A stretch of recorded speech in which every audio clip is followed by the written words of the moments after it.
Hello to those watching. I'm Kimberly, and today I'd like to talk to you a little bit about how culture shapes an individual's ideology of what makes a face attractive.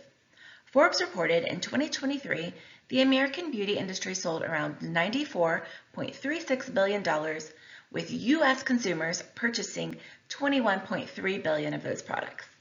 Having worked in the beauty industry for 11 years, I would consider myself somewhat of a subject matter expert on what is perceived as beautiful in America. My personal life observations had me questioning what makes a face attractive and why. What is considered a beautiful face? It may be surprising to learn that research indicates quite a bit of universality in what people consider culturally beautiful.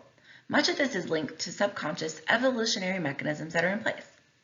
While researching facial attraction, I was struck by the commonality and standards of traits that were considered attractive cross-culturally, and although there are some variations regarding these traits in relation to gender and culture, we will predominantly discuss here the universalities that do exist and why.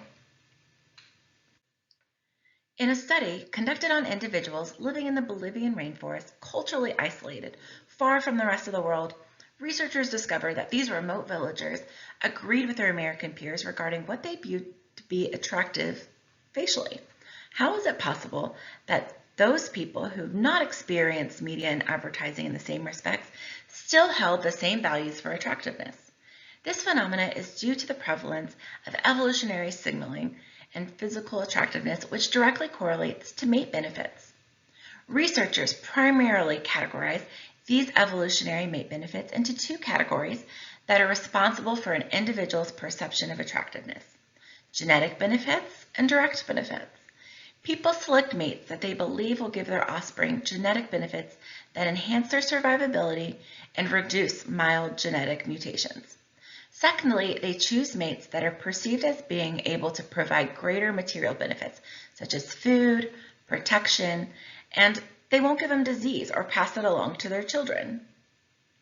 Traits that are universally considered to be attractive can be correlated to these two evolutionary signals related to health and fertility.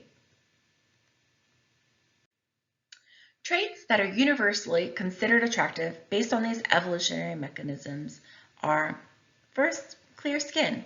Blemishes, spots, rashes, from evolutionary standpoint, may subconsciously indicate health issues like disease or parasites to potential mates that would affect their health and fertility. Symmetry.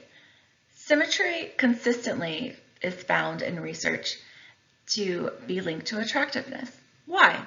This trait, like clear skin, is also linked to the health of the individual. However, research indicates that a deeper good genes ideology may be at play. This simply means that fluctuations in facial symmetry subconsciously may be an indicator to potential mates of genetic and developmental stability. Averageness is a unique indicator of attractiveness because although it is considered universally experienced, what is considered average from culture to culture varies because what an individual deems as average is based on their own experience with faces. Studies where composite images of individuals were created and then rated by participants found that the composited faces that were the most average of all were consistent with being rated higher in attractiveness.